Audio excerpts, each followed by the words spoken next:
এই যে ভাই, আমাকে 3 কেজি গোস্ত দেন। ভাই আমাকেও 2 কেজি দিয়েন। আচ্ছা ভাই, আপনাদের এখনই সলিড দেখে গোস্ত দিচ্ছি। এই যে ভাই শোনেন, আমারে 8 কেজি মাংস দেন। মাংস লাগবে? দাঁড়ান ভাই দিচ্ছি। এই যে ভাই আমাকে 1 কেজি মাংস দিন। একটু দাঁড়ান ভাই দিচ্ছি। দাঁড়ান, এখনই আপনাদের ভালো দেখে তাজা দেখে গোস্ত দিচ্ছি। এই বাজারে একটা দোকান নিতে হবে, কিন্তু পজিশন বুঝে নিতে হবে, না হলে চলবে না। ভাই, একটু তাড়াতাড়ি দেন, ভাই। তাড়াতাড়ি দেন। এই যে এর দোকানে সবসময় বিল লাগেই থাকে, যে করে হোক এই দোকানটা আমার নিতেই হবে। আরে মানিক ভাই যে, ভাই আসসালামু আলাইকুম, এদিকে আসেন। ওয়ালাইকুম আসসালাম। আমার সময় নেই, তুই থাক, আমি গেলাম। আরে বুঝলাম না, ইনি সবসময় মন খারাপ করে থাকে কেন? ভাই আপনি চিন্তা করেন না, আপনার 50 বস্তা সিমেন্ট পাঠিয়ে দিচ্ছি।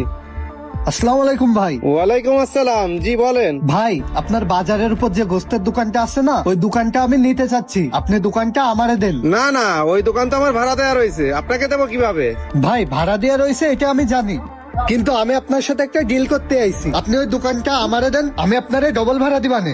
না না, এইভাবে দেয়া যায় নাকি? হৃদয় তো অনেকদিন ধরে ওই দোকান চালাচ্ছে, হঠাৎ করে ওকে বাদ দিয়ে আপনাকে দেয়া যায় নাকি? ভাই আপনি ভেবে দেখেন, আমি আপনারে ডবল ভাড়া দিচ্ছি, তাই আপনি আপনার লাভটা দেখেন। ওর লাভ দেখে আপনি কি করবেন? না, ডবল ভাড়া দেবে তাহলে তো অনেক টাকার ব্যাপার, দেখি কিছু একটা করতে হবে। আচ্ছা আপনি শোনেন, ও যদি আমাকে ডাবল ভাড়া দিতে রাজি হয় তাহলে আমি আর আপনাকে দিতে পারবো না, আর ও যদি না রাজি হয় তাহলে আপনাকে আমি দিবা না। আচ্ছা ভাই ঠিক আছে, আপনাকে বললাম, আপনি বিষয়টা ভেবে দেখেন আর দোকানটা আমাকে দিয়েন। আচ্ছা ঠিক আছে, আপনি এখন যান, আমি বিষয়টা দেখছি। আচ্ছা ভাই, আসি তাহলে। এই কিরে হৃদয়, কি অবস্থা? আসসালামু আলাইকুম ভাই, আপনি এখানে? হ্যাঁ, তোর সাথে একটু গুরুত্বপূর্ণ কথা আছে, এই জন্যই আসলাম। আমার সাথে গুরুত্বপূর্ণ কথা? কি কথা ভাই বলেন? শোন, বাজার ঘাটের অবস্থা তো জানিস, সবকিছুর দাম বাড়তেছে। তুই যদি দোকান চালাতে চাস, সামনের মাসের থেকে ভাড়া ডাবল করে দিতে হবে, তা না হলে দোকান অন্য কাউকে দিয়ে দেবো। ভাই হঠাৎ একই কথা বলতেছেন? দোকান ভাড়া ডাবল দিতে হবে মানে?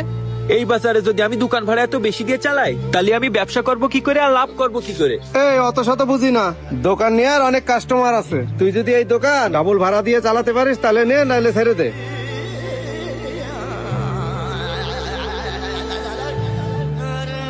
আচ্ছা ভাই ঠিক আছে, আমার দ্বারা এত ভাড়া বেশি দিয়ে এই দোকান চালানো সম্ভব না।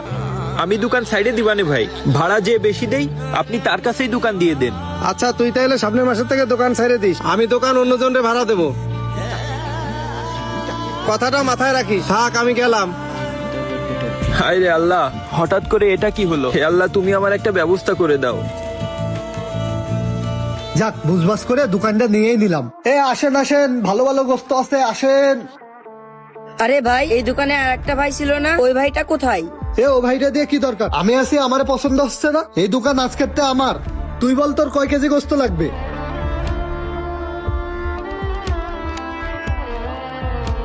ইনার ব্যবহার অনেক খারাপ, ইনার দোকানে আর কোনোদিন আসা যাবে না। থাক ভাই, আমার গোস্ত লাগবে না, আমি গেলাম। এই গোস্ত লাগবে না তো আইছিস কি জন্য? যা, যত সব ঝামেলা। ভাই এই যে ধরেন, আপনার মুরগি রেডি হয়ে গেছে। জি ভাই দেন। তা কি ব্যাপার ভাই, আপনি তো কোনোদিন মুরগি কেনেন না, আজকে হঠাৎ মুরগি কিনলেন? ভাই ওই দোকানে গরুর গোস্ত কিনতে গেলাম, তা যায় দেখলাম আপনি নেই। ওই লোকের ব্যবহার খুব খারাপ, ওই লোকের দোকানে আমি আর যাব না। আপনি কাস্টমার সাথে ভালো ব্যবহার করেন, এই জন্য আপনার দোকানে আসতে ভালো লাগে। এবার থেকে আপনার কাছে আমি রেগুলার মুরগি কিনতে আসবো। হ্যাঁ ভাই, আপনারা হচ্ছে আমার কাস্টমার, আর আপনাদের সাথে যদি আমি খারাপ ব্যবহার করি তাহলে আমি ব্যবসা করব কাদের সাথে? আপনাদের সাথে ভালো ব্যবহার করলি আল্লাহ আমার ব্যবসায় বরকত দেবেন, এই জন্য আমি কাস্টমারের সাথে কখনো খারাপ ব্যবহার করি না। আচ্ছা ভাই, তাহলে থাকেন, আমি গেলাম। আবার আসবেন ভাই। আসেন আসেন, ভালো ভালো গোস্ত আছে। এই যে ভাই, গোস্তের কেজি কত করে?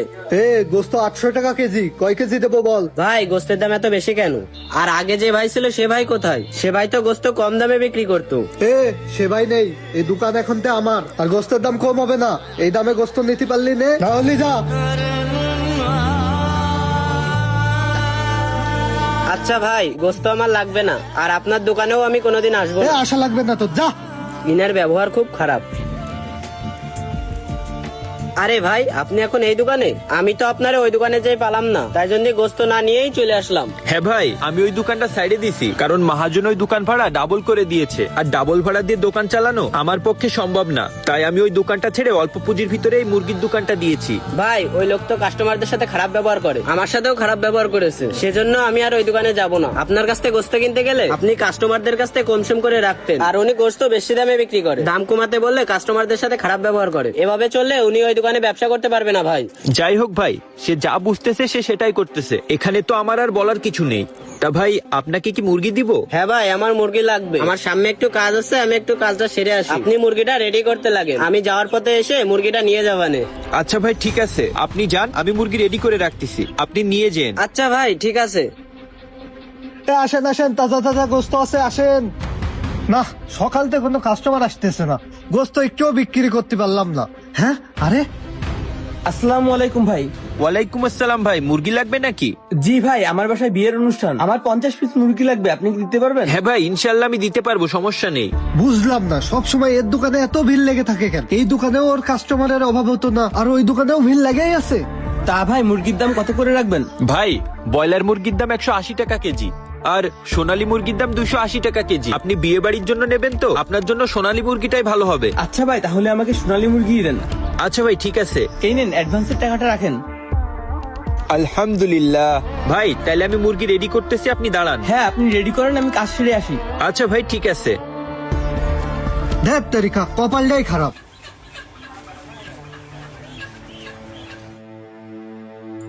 এ হৃদয়, এ, শোন, দাঁড়া দাঁড়া, নিচে নাম, তোর সাথে কথা আছে আমার। কেন, কি হয়েছে ভাই, বলেন।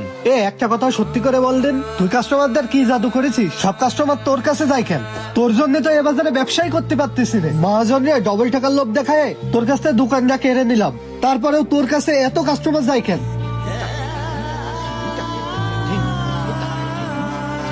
ভাই, আপনি তালি কামাল ভাইরে ডবল টাকার লোভ দেখায় আমার দোকানটা কেড়ে নিছেন? হ্যাঁ, আমি নিছি, কিন্তু এখন তো মনে হচ্ছে তোরা বাজারের থেকে খেদাতে হবে, নাইলে তো আমি ব্যবসা করতে পারবো না। ভাই, অন্যের উপর হিংসা করলি কখনোই আপনি উন্নতি করতে পারবেন না। আর আপনি আমার ক্ষতি করার জন্য আমার দোকানটা বেশি টাকা দিয়ে নিয়ে নিছেন, কিন্তু দেখেন আপনি ওই দোকানে ব্যবসা করতে পারতেছেন না। আর আমি ছোট একটা মুরগির দোকান দিয়েও আলহামদুলিল্লাহ আল্লাহর রহমতে ওইখানেও ভালো ব্যবসা হচ্ছে। আমাকে এই বাজার থেকে তাড়ালি আল্লাহর রহমত যদি আমার উপর থাকে, আমি যে কোনো জায়গায় গিয়ে ব্যবসা করে খাতে পারবো। ভাই, কাস্টমারের সাথে ভালো ব্যবহার আর অভিজ্ঞতা নিয়ে সততার সাথে ব্যবসা করাই ব্যবসায় উন্নতির মূলধন। একটা কথা মনে রাখবেন, রিজিকের মালিক আল্লাহ। আপনি চাইলেই আমার রিজিক নষ্ট করতে পারবেন না। আপনি আমার রিজিক নষ্ট করতে গিয়ে নিজেই নিজের ক্ষতি করে ফেলেছেন। আলহামদুলিল্লাহ, মুরগির দোকানেও আমার ভালো বেচা কেনা হয়, আর ব্যবসার মূলধন হচ্ছে কাস্টমার। আর আপনি সেই কাস্টমারদের সাথে বাজে ব্যবহার করেন। আপনি যদি ব্যবসায় উন্নতি করতে চান, আপনার কাস্টমারদের সাথে বাজে ব্যবহার করলে কখনোই ব্যবসায় উন্নতি হবে না। কাস্টমারদের সাথে আপনার ভালো ব্যবহার করতে হবে এবং সততার সাথে ব্যবসা করতে হবে। মনের ভিতর থেকে হিংসা সরান, ইনশাআল্লাহ আপনিও ব্যবসায় লাভবান হবেন। থাকেন ভাই, আমি গেলাম। রিজিকের মালিক মহান আল্লাহ তাআলা। অন্যর উন্নতিতে হিংসা না করে নিজের কাজেই মনোযোগ দেওয়া উচিত, তাহলে আল্লাহর রহমতে নিজেরও উন্নতি হবে।